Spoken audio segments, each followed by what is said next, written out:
नाशिक शहर व नाशिक ग्रामीण हद्दीतून 6 महिन्यांकरिता तडीपार करण्यात आलेला इसम जेरबंद. गुन्हे शाखा युनिट 2ची कामगिरी.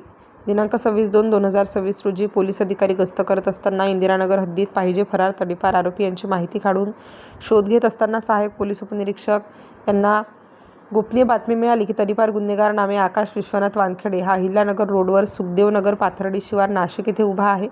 सदरची बातमी सहाय्यक पोलीस निरीक्षक हेमंत तोडकर प्रभारी अधिकारी गुन्हे शाखा युनिट 2 यांना देऊन त्यांनी नमूद पथकास कायदेशीर कारवाई करण्याचे आदेशित केल्याने नाशिक शहर व नाशिक ग्रामीण हद्दीतून 6 महिन्यांकरिता हद्दपार केलेला इसम नामे आकाश विश्वनाथ वानखेडे यास अहिल्यानगर सुखदेवनगर येथील शेख यांचे ऑइल गोडाऊनजवळ पाथर्डी शिवार नाशिक येथे सापळा रचून त्यास ताब्यात घेऊन विचारपूस केली असता त्याने त्याचे नाव आकाश विश्वनाथ वानखेडे वय 33 वर्षाचे सांगितले असता त्याने पुढील कारवाई कामी ताब्यात घेऊन सदर तडीपार आरोपी यांचे विरुद्ध इंदिरानगर पोलीस स्टेशन येथे सहाय्यक पोलीस उपनिरीक्षक संजय सानप यांनी फिर्याद देऊन महाराष्ट्र पोलीस कायदा कलम 142 प्रमाणे गुन्हा दाखल केला.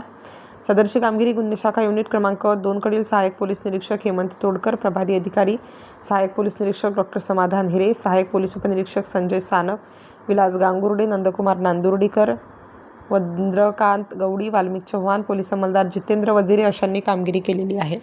स्टार न्यूजसाठी मोहसिन पठाण, नाशिक.